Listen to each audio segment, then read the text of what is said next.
సుమన్ టీవీలో మీ business promotions కోసం ఈ కింది నెంబర్ను సంప్రదించగలరు.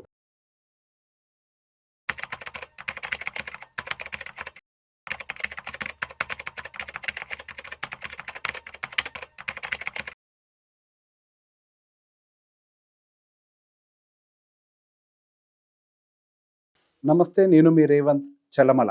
సో ఈరోజు మనతోటి సీనియర్ ఫైనాన్స్ ప్రొఫెషనల్ గిరిబాబు గారు ఉన్నారు. ఈరోజు కొన్ని డౌట్స్కి సంబంధించి ప్రతి ఒక్క సామాన్యుడికి ఉండేటువంటి ఒక డౌట్ అనుకోవచ్చు, మిత్ అనుకోవచ్చు, వీటన్నిటి గురించి ఒకసారి మనం డిస్కస్ చేసే ప్రయత్నం చేద్దాం. నమస్తే గిరిబాబు గారు. నమస్తే రేవంత్. థ్యాంక్ యూ అండి. Thank you, all good. Thank you so much sir. చెప్పండి సార్. ఇప్పుడు చాలా మంది క్లయింట్స్ దగ్గర నేను ఒక ప్యాటర్న్ని గమనించాను. సో డెఫినెట్గా మీరు కూడా ప్యాటర్న్ అబ్జర్వ్ చేసి ఉంటారు. సో బేసిక్గా ఇది మన వాళ్ళందరికీ కూడా కొంతవరకు మనం క్లారిఫై చేయాల్సిన అవసరం ఉంది అని నాకు అనిపించింది. సో బేసిక్గా మన దగ్గరకు వచ్చేటప్పుడు చాలామంది LIC insurance come savings policies అయి ఉండొచ్చు, లేకపోతే it could be SBI, Tata, what ever it is, brand name ఏదైనప్పటికీ ఇన్సూరెన్స్ కమ్ సేవింగ్స్ పాలసీస్ని విపరీతంగా కట్టేసి మన దగ్గరకు వచ్చిన వాళ్ళు చాలామంది ఉంటూ ఉంటారు. అదే పర్టికులర్గా 40 years ఏజ్ గ్రూప్ వాళ్ళైతే ఆల్రెడీ చాలా కమిట్మెంట్స్ తోటి, పర్టికులర్గా ఇన్సూరెన్స్ కమ్ సేవింగ్స్ పాలసీస్ తోటి ఉన్నటువంటి కమిట్మెంట్స్ తోటి పెట్టేసి ఉంటారు. సో బేసిక్గా కట్టేటప్పుడేమో వాళ్ళకి ఫైనల్గా వచ్చేటువంటి అమౌంట్ చాలా పెద్దగా కనపడుతుంది, కానీ అది మెచ్యూర్ అయ్యే టైంకి వచ్చేసరికి దాని యొక్క వాల్యూ చాలా తక్కువ అనిపిస్తుంది. ఫర్ ఎగ్జాంపుల్, మీకు మెచ్యూరిటీ టైంకి 10 లక్షలు ఇస్తామని చెప్పగానే 10 ఏళ్లకు ముందు 10 లక్షలు పెద్దగా అనిపిస్తుంది, కానీ యాక్చువల్గా మెచ్యూరిటీ ఇంకొక 5 ఏళ్ళు అవుతుంది అని అంటే 10 లక్షలతో ఏ పని కాదు అన్న విషయం ఒక క్లారిటీ వచ్చి మన దగ్గరకు వచ్చి, అయ్యో నేను చాలా డబ్బులు కట్టేశాను సార్, పెద్ద కమిట్మెంట్ అయిపోయింది, ఇప్పుడు నేను ఎటువంటి సొల్యూషన్ తీసుకోవాలో అర్థం కావట్లేదు, ఇప్పుడు సరెండర్ చేస్తేనేమో లక్షల డబ్బులు లాస్ వచ్చే అవకాశం ఉంది, సో బేసిక్ ఇప్పుడు నేను ఎటువంటి స్టాండ్ తీసుకోవాలి, సో అట్లాంటి వాళ్ళందరికీ మీరేం సలహా ఇస్తారు? అండ్ అదే విధంగా అసలు ఫస్ట్ అందులోకి వెళ్ళటం వల్ల జరిగే డిసడ్వాంటేజెస్ ఏంటో గురించి మీరు చెప్పండి ఒకసారి. ఇదే కాదు, చాలా మంది ఇప్పుడు సపోజ్ సుకన్య సమృద్ధి యోజన, లేకపోతే పోస్ట్ ఆఫీస్ ఫిక్స్డ్ డిపాజిట్స్, లేకపోతే పీపీఎఫ్ ఇన్వెస్ట్మెంట్స్, ఇవన్నీ కూడా వాళ్ళ మైండ్ సెట్లో మీరు అన్నట్టు ఎల్ఐసి పాలసీ అనగానే రెండే గుర్తుంటే వాళ్ళకు, ఎప్పుడు కట్టాలి, ఎంత కట్టాలి, ఎంత కాలం కట్టాలి, అంతే. ప్రతి సంవత్సరం నేను కట్టాలి, సంవత్సరానికి ఎంత కట్టాలి, ఏ డేట్ నాడు కట్టాలి, ఎంత పీరియడ్ వరకు కట్టాలి, ఎంత వస్తుంది, ఇవన్నీ మైండ్లో పెట్టేసుకుంటారు వాళ్ళు. యాక్చువల్గా డే 1 ఈ పాలసీ స్టార్ట్ చేసేటప్పుడు అది పోస్ట్ ఆఫీస్ ఎఫ్డీ కావచ్చు, బ్యాంక్ ఎఫ్డీ కావచ్చు, ఒక మీరంటూ సేవింగ్స్ కమ్ ఇన్సూరెన్స్ పాలసీ కావచ్చు, పీపీఎఫ్ కావచ్చు, ఈ సుకన్య సమృద్ధి కావచ్చు, వీటన్నిటిలో ఏంటంటే కట్టే రోజే ఒక కమిట్మెంట్ లాగా తీసేసుకుంటారు వీళ్ళు. ఈ ప్రతి ఇన్వెస్టర్ కూడా తీసుకొని, నేను ఇంతకాలం కట్టాలి, ఇంత అమౌంట్ కట్టాలి, నాకు ఇంత డబ్బులు వస్తాయి. తీరా మొత్తం ఆ ఫ్యాగెంట్కి వెళ్ళిపోయి చివర మెచ్యూరిటీ వచ్చేటప్పటికి అప్పటికి తత్వం బోధపడుద్ది. ఏమని, నేను ఎంత కట్టాను, ఎంతకాలం అయిపోయింది, వచ్చే డబ్బులు నాకు ఎందుకు సరిపోతాయి, నా గోల్స్ అన్నీ మారిపోయాయి, లేదా పెరిగిపోయాయి, లేదా వాల్యూ తక్కువ ఉంటుంది అని అనిపిస్తుంటుంది. ఇప్పుడు ఇదంతా కూడా మనం గత 25 ఏళ్లలో చూసిన పరిణామాలు. కానీ యాక్చువల్గా మీరు ఇదే కమిట్మెంట్ కనుక మీరు క్యాపిటల్ మార్కెట్లో కనుక పెట్టుకొని కూర్చొని ఉంటే మీకు వాటన్నిటికంటే ఎక్కువ రిటర్న్స్ ఇస్తుంది. కానీ ఎందుకు మనం ఒక కామన్ మ్యాన్ వెల్త్ క్రియేట్ చేయలేకపోతున్నాడు? ఏ పాటికి ఆ డబ్బులు రూపాయల దగ్గర అయిపోతున్నాడు. వెల్త్, ఆ సంపద క్రియేట్ చేసేంత బిగ్ విజన్, డ్రీమ్ చేయలేకపోతున్నాడు అంటే జస్ట్ కేవలం ఓన్లీ కమిట్మెంట్ లేకపోవడము, విజన్, మైండ్ సెట్, అంతే. అంతకుమించి ఏమి లేదు. మీకు ఇన్సూరెన్స్ పాలసీలో, ఫిక్స్డ్ డిపాజిట్లో, పీపీఎఫ్లో, సుకన్య సమృద్ధి యోజనలో ఉండే విజన్, కమిట్మెంట్, ఒక టార్గెట్, నాకు పర్పస్ సర్వ్ అవుతుందని డే 1 నాడు పెట్టుకుంటాడో అది తూచా తప్పకుండా పాటిస్తూనే ఉంటాడు. ఇదే కమిట్మెంట్ కనుక మీరు ఒక మ్యూచువల్ ఫండ్, పర్టికులర్లీ మీరు ఒక పాలసీ, ఒక సిప్ లాగా నేను చేస్తాను, ఉన్నప్పుడు కూడా వేసుకుంటూ పోతాను, టాప్అప్ చేస్తాను, స్టెప్అప్ సిప్ చేస్తాను, నేను 20 years ఉంటాను, లేదా 15 years, లేదా నా గోల్ రీచ్ వరకు ఉంటే అసలు మీకు ఎఫ్డి 10 ఏళ్ళు చేస్తే డబల్ అవుద్ది. అదే పీపీఎఫ్లో 15 years చేస్తే 3x అవుతుంది. సుకన్య సమృద్ధి ఈ రెండింటికి మధ్యలో ఉంటుంది. ఇన్సూరెన్స్ పాలసీ డబల్ కూడా ఇవ్వదు. ఇది అందరికి తెలిసిన సత్యమే, తెలియని రాకెట్ సైన్స్ కానే కాదు ఇది. కానీ కేవలం మైండ్ సెట్ మాత్రమే ఇది. ఎవరైతే ఈ మైండ్ సెట్ నుంచి బయటకు వస్తారో, ఎవరైతే ఈ మైండ్ సెట్ నుంచి బయటకు వచ్చి నాకు ట్రెడిషనల్ ఇన్వెస్ట్మెంట్, గుడ్ ఓల్డెన్ డేస్లో ఉండే థాట్ ప్రాసెస్ వద్దు, నేను వెల్త్ క్రియేట్ చేస్తాను అని అనుకున్న వాళ్ళు డెఫినెట్లీ చేస్తున్నారు. ఈ మార్పు మనం చూస్తున్నాము, ఈ మార్పు జరుగుతుంది ఇండియాలో ప్రజెంట్. కాకపోతే ఇప్పుడు ఏవైతే మనం క్యాపిటల్ మార్కెట్స్ అన్నామో, ఈ క్యాపిటల్ మార్కెట్లోకి ఎంటర్ అయిన వాళ్ళందరూ కూడా గత 2020, 2024 వరకు వచ్చే ర్యాలీ చూసి ఎంటర్ అయిన వాళ్ళే మేజర్ ఇన్వెస్టర్స్. అంటే ప్రతి 100 మందిలో 70-80 మంది ఆ కేటగిరీ నుంచి చెందిన వాళ్ళే. వాళ్ళందరికీ అసలు స్టాక్ మార్కెట్ అంటే పెరుగుడే, స్టాక్ మార్కెట్ అంటే పడదు, మార్కెట్ ఎప్పుడు డబ్బులు ఇస్తూ ఉంటుంది. మన లలితాజీ గారు చెప్తుంటారు, డబ్బులు ఊరికి రావు కానీ ఇక్కడ ఊరికి వస్తాయి అన్న ఫీలింగ్ అయిపోయింది. ఇప్పుడు first time after 4 years big rally market ఒక మంచి కరెక్షన్ తీసుకుంది. అది ఎంత మంచి కరెక్షన్ అంటే అసలు డబ్బులు ఊగిసలాట అంటే ఏంటి, పడిపోవడం అంటే ఏంటి, నా వాల్యూ తగ్గిపోతుంది, నేను పెట్టి డబ్బులు తగ్గిపోతాయి అనేది అర్థమవుతోంది. బట్ ఇది తగ్గిపోయేది మాత్రం నోషనల్ లాస్ మాత్రమే. దాన్ని మనం అమ్మితే కానీ యాక్చువల్ లాస్ చేసుకోలేం. ఇప్పుడు ఫర్ ఎగ్జాంపుల్ మీరు ఒక ల్యాండ్ కొన్నారు 10 లక్షల రూపాయలు పెట్టి, బయట మార్కెట్లో డిమాండ్ లేదు, అది 8 లక్షలకు 7కు అడుగుతున్నారు, మీరు అమ్ముతారా? అమ్మరు కదా. అమ్మకపోతే మీకు లాస్ లేనట్టే. అది మీరు ఏమనుకుంటారు, నేను 10 కొన్నా నాకు 15కి అయితే అమ్ముతా, మీకు కోట్ చేస్తారు. మీరు నేను 12కి అయితే అమ్ముతా, మీరు కోట్ చేస్తారు.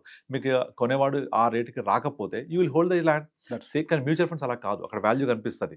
నేను 10 లక్షల వర్త్ ఆఫ్ మ్యూచువల్ ఫండ్ కొనుక్కుంటే నేను 12కి అమ్ముదంటే అక్కడ 8 ఉన్నప్పుడు మీరు 8కే అమ్మాలి.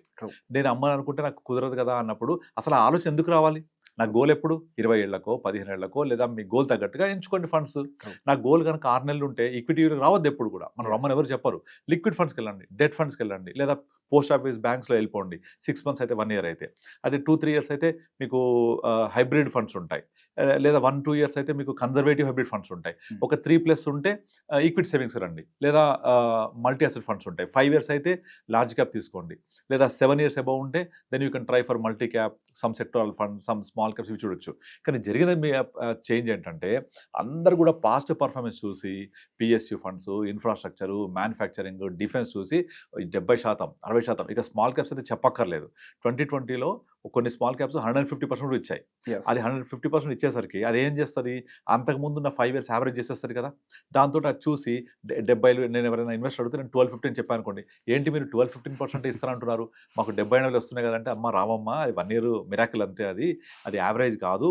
మీరు 5 years యావరేజ్ తీసుకుంటే 1 year ఇచ్చింది అంతది, అంతకు 4 years ముందు ఏమి ఇవ్వలేదు. ఇప్పుడు ఏమైంది, రివర్స్ అయింది. ఈ లాస్ట్ 1 year నుంచి ఏదైతే ఇప్పుడు మీకు 2 years ఇన్వెస్ట్మెంట్ చూస్తే హార్డ్లీ డబుల్ డిజిట్ కూడా లేదు. కారణం ఏంటంటే ఇప్పుడు పడ్డ ఫాల్ ప్రీవియస్ 2 yearsని యావరేజ్ చేసేసింది. ఇప్పుడు నా ఇన్వెస్టర్స్ మీరు 2024 నుంచి స్టార్ట్ చేసిన ప్రతి ఒక్కళ్ళు నెగిటివ్ ఉంది, ఇప్పుడు ఆల్మోస్ట్ నెగిటివ్ వెళ్ళిపోయింది. 23 నుంచి చేసిన వాళ్ళకు ఫ్లాట్గా 7-8% ఉంది. బట్ 21-22 చేసిన వాళ్ళకి ఎవరికి 18-20% తక్కువ లేదు. ఎందుకంటే వాళ్ళకు 4 years పీరియడ్ ఉంది కాబట్టి 21, 22, 23, 24 4 years చేశారు కదా, 18%, 17%, 15+ ఉంది. సో ఇక్కడ లాంగ్ టర్మ్ ఉంటే డెఫినెట్లీ నాకు వెల్త్ క్రియేట్ అవుతుంది, డెఫినెట్లీ నాకు అనుకున్న గోల్ రీచ్ అవుతాను, అప్పుడు నాకు వచ్చే డబ్బులు నా నీడ్కి, రిక్వైర్మెంట్కి సరిపోతాయి అని ఇన్సూరెన్స్ పాలసీలో, ఎఫ్డీలో, పోస్ట్ ఆఫీస్లో, ఈ ఎస్ఎస్వైలో ఎలా అనుకుంటారో అలా అనుకునివ్వండి. దీన్ని కూడా ఈక్విటీ అసెట్ క్లాస్ లాగా, ఒక ఇల్లు లాగానే, ఒక రియల్ ఎస్టేట్ లాగా చూడమనండి. వారెన్ బఫెట్ చెప్తుంటారు కదా, మీరు కొన్న స్టాక్ కనుక 50% పడిపోతే కూడా మీరు వరి అవ్వద్దు అని రెడీగా ఉన్నప్పుడు రండి అంటాడు ఆయన క్లియర్గా. అవునా? సో మీ అంటే 50% అంటే మన సగటు ఇన్వెస్టర్ వెయిట్ చేయగలుగుతాడా? 50% మళ్ళీ వస్తారా, ఏమవుతుందని వాళ్ళు భవిష్యత్తుని నెగిటివ్ ఊహించుకుంటూ ఉంటారు. అవన్నీ పక్కన పెట్టేసి మైండ్ సెట్ పక్కన పెట్టి మీరు గోల్ మీద ఫోకస్ చేయండి. సో ఇక్కడ ఒక చిన్న ప్రశ్న సార్, ఇప్పుడు అదే ఇన్సూరెన్స్ పాలసీస్ రిలేటెడ్ అయితే 20-21 years వెయిట్ చేసే ఓపిక జనాలకు ఉంటుంది. కానీ అదే మ్యూచువల్ ఫండ్స్ విషయంలోకి వచ్చేసరికి ఇప్పుడు ఇందాక మీరు అన్నారు రిటర్న్స్ ఏదో 12-15 అని చెప్తే అంతేనా అని చెప్పి చాలా చిన్నగా, యాక్చువల్ గా చెప్పాలంటే వాళ్ళు ఇంత ముందు చేసినటువంటి ఎల్ఐసి కావచ్చు 6 కూడా రాదు, రైట్? ఇక్కడ 12-15 చెప్పినా కానీ అంతేనా, అమ్ము నేను 15 ఏళ్ళు చేస్తారా, నాకు ₹1,00,00,000 అయ్యేది. సో బేసిక్ ఈ యాటిట్యూడ్ ఎందుకు ఉందంటారు? అంతా కూడా ఒకటి, మనం చిన్నప్పటి నుంచి చదువుకునే స్కూల్ విద్యలో కానీ అన్ని చోట్ల కూడా 2 విషయాలు నేర్పారు ఎప్పుడు కూడా. ఒకటేమో అడల్ట్ ఎడ్యుకేషన్ నేర్పించారు, 2 ఫైనాన్షియల్ ఎడ్యుకేషన్ నేర్పించారు. ఇప్పుడు ఇవన్నీ కూడా పర్సంటేజ్ అన్ని కూడా చిన్నప్పుడు నేర్చుకునే, కానీ దీన్ని ప్రాక్టికల్ లైఫ్లో ఇంప్లిమెంట్ చేసి అసలు 12% అంటే ఏంటి, 15% ఏంటి, కాంపౌండింగ్ ఫ్యాక్టర్ ఎఫెక్ట్ ఏంటి, అది ఎవరికి అర్థం కాదు. అది కాంపౌండింగ్ ఫ్యాక్టర్. ఇప్పుడు power of compounding, it's 8th wonder of world అని చెప్తూ ఉంటారు. మీరు ఆ కాంపౌండింగ్ చేసుకుంటూ వెళ్తే, మీరు ఒక 30 years వ్యక్తి 30 years పాటు 15,000 సిప్ చేసుకుంటూ వెళ్తే 10 కోట్లు అవుతుంది. ఇట్స్ ఎక్సెల్ క్యాల్కులేషన్లో వచ్చినట్టే. ఇదేమన్నా ఇంపాసిబుల్ థింగా? Definitely not. మీరు 15,000 సిప్ చేస్తూ పోండి, గత హిస్టరీ తీసుకోండి, పోనీ 12% వస్తే తక్కువ ఏంటి, 10 కోట్ల దగ్గర 8 కోట్లు అవుతుంది. మీకు ఎక్కడ ఎల్ఐసీలు ఎక్కడ ఇస్తుంది, లేకపోతే ట్రెడిషనల్ పాలసీలు ఎక్కడ ఇస్తుంది, పోస్ట్ ఆఫీసు, బ్యాంకు ఏవి ఇవ్వవు కదా. అండ్ దట్టు అవన్నీ కూడా రెడ్యూసింగ్ రేట్ ఆఫ్ ఇంట్రెస్ట్లో ఉంటాయి. ఇప్పుడు ఇన్సూరెన్స్ పాలసీలు ఇవన్నీ కూడా 20 ఏళ్ల క్రితము ఉన్న రేట్ ఆఫ్ ఇంట్రెస్ట్ ఎక్కువ ఉండే. ఎప్పుడైతే వడ్డీ రేటు తగ్గుతూ ఉంటాయో, ఎకానమీ గ్రో అవుతుంటే ఇంట్రెస్ట్ రేట్స్ పడిపోతూ ఉంటాయి. అది పడిపోతూ ఉంటే రాబోయే 10 years ఇంకా తగ్గిపోతాయి. ఇండియా కూడా అడ్వాన్స్ కంట్రీస్ లాగా 4%, 3% సెటిల్ అవ్వచ్చు ఇంట్రెస్ట్ రేట్స్, 5%, less than 5%. లేకపోతే గ్రో అవ్వదు ఇండియా. అది అవుతుంటే ఏం పెరుగుతుంది, ఎకానమీ గ్రో అవుతుంది, మార్కెట్స్ గ్రో అవుతాయి, కంపెనీస్ గ్రో అవుతాయి. అక్కడ గ్రోత్లో పెట్టకుండా దాన్ని నెగిటివ్ దృష్టిలో చూస్తూ ఉంటారు. అది చాలా తప్పు. ఇదంతా నేను చెప్పేది ఏంటంటే మైండ్ సెట్. ఓకే. ఆ మైండ్ సెట్ అనేది మనము సెట్ చేసుకున్న దాన్ని బట్టి ఉంటుంది. నేను 15 ఇయర్స్ ఉంటాను ఎక్కడైతే అలా అనుకుంటావో ఇక్కడ అనుకోండి, you will definitely achieve the goal. Yes. కానీ దీనికి ప్రాబ్లం ఏంటంటే ఇప్పుడు ఈ ఎక్స్పెన్స్ రేషియో అని పావలా ఎక్కువ రూపాయి ఎక్కువ అని ఆలోచించి సొంతంగా చేసుకుంటారే, ఎవరు సొంత వైద్యం చేసుకుంటే ఎవరైనా సరే ఇదే పరిస్థితి ఉంటుంది. ఒక అడ్వైజర్తో వెళ్ళండి, Yeah. Definitely adviser will drive you. Okay. ఇక్కడ అడ్వైజర్ కంట్రోల్ చేసేది మార్కెట్ని కాదు, మీ ఎమోషన్స్ని. Yes, exactly. మీ ఎమోషన్స్, మీ యొక్క డౌట్స్ క్లారిఫై చేస్తూ మిమ్మల్ని మీ గోల్కి రీచ్ అయ్యడానికి, ప్రయాణం చేయడానికి మీకు హెల్ప్ చేసే ఒక మెంటర్, డ్రైవర్, అడ్వైజర్, ఒక డాక్టర్ అలా కనుక మీరు వెళ్తే డెఫినెట్లీ రీచ్ అవుతారు. I have so many clients of like that. Yeah. వాళ్ళు చూడరు అసలు మార్కెట్ గురించి, పడిందా వేసేస్తూ ఉంటారు అంతే. Yeah. సో కనుక నా వన్ వర్డ్ ఆన్సర్ ఏంటంటే it is all mind set of the investor. ఆ మైండ్ సెట్ కనుక సెట్ చేసుకోగలిగితే డెఫినెట్లీ ప్రతి ఒక్కళ్ళు వెల్త్ క్రియేట్ చేసుకోవచ్చు. ఇప్పుడు మీరు నార్మల్గా కొన్ని కమ్యూనిటీస్లో పేదవాళ్ళు కనిపించారు అసలు, కొన్ని కమ్యూనిటీస్లో. ఎందుకు అంటే వాళ్ళ మైండ్ సెట్ అది. అండ్ కొన్ని చోట్ల చెప్తూ ఉంటారు వాళ్ళకు పొట్టం రాదు అని చెప్తుంటారు. ఎందుకు అంటే బేసికల్గా అక్కడ మైండ్ సెట్ అది. మీకు జపాన్ గురించి తెలుసు కదా, ఇకిగాయ్ అని మనం స్టోరీ చదువుతుంటాం. అక్కడ ఏంటంటే వాడు 100 సంవత్సరాలు వచ్చినా పని చేస్తూనే ఉంటాడు. Again mind set.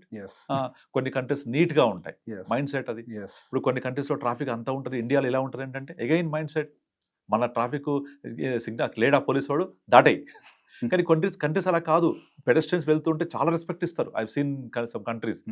ఎంత రెస్పెక్ట్ అంటే ఫస్ట్ పెడెస్ట్రియన్ వాళ్ళు వెళ్ళిపోయిన తర్వాతనే వీళ్ళు వెళ్తారు. ఇక్కడ ఇండియాలో ఉంటుంది అట్లా, రోడ్డు మీద నడిచిపోతున్నా అంటే చులకని చూస్తారు. Again mind set. మనం మైండ్ సెట్ మార్చుకుంటే ఎటువంటి గోల్ అయినా అచీవ్ అవ్వచ్చు. ఇప్పుడు పిల్లలకు మనం చెప్తూ ఉంటాం, మీరు చదువుకునేటప్పుడు ఇప్పుడు కష్టపడితే పెద్ద హ్యాపీగా లాభపడవచ్చు, మంచిగా ఎంజాయ్ చేయొచ్చు అని. అది ఆ మైండ్ సెట్ వాళ్ళు మార్చుకొని వాళ్ళకి చదువుకుంటే బెటర్గా ఉంటుంది కదా. ఇలా ప్రతి చోట కూడా మన ఇన్వెస్ట్మెంట్స్కి మన మైండ్ సెట్ని మన గోల్కి అసైన్ చేసుకుంటూ వెళ్తే డెఫినెట్లీ ఈ మిత్ని వాళ్ళు బ్రేక్ చేస్తూ ముందుకెళ్ళొచ్చు. సింపుల్గా మైండ్ సెట్ మార్చుకోవాలి. I understood. సో బేసిక్గా that's what every time we speak about. So బేసిక్గా ఇన్వెస్ట్మెంట్ అని అంటే పెడితే పెరిగేది కాదు. సో ఇన్వెస్ట్మెంట్ మనం పెట్టిన ఇన్స్ట్రుమెంట్ కంటే కూడా దాన్ని డబల్ చేసేది మన మైండ్. ఎగ్జాక్ట్లీ. దానికి ఆ టైం ఇవ్వటం, ఆ ఓపిక ఇవ్వటం అంతే. So it's all depend on market దాని పాటికి అది పడుతూ లేస్తూ పోతూనే ఉంటుంది. నువ్వెంత దాని నుంచి డిరైవ్ చేసుకున్నావో that is your wealth. Thank you so much. Thank you అండి.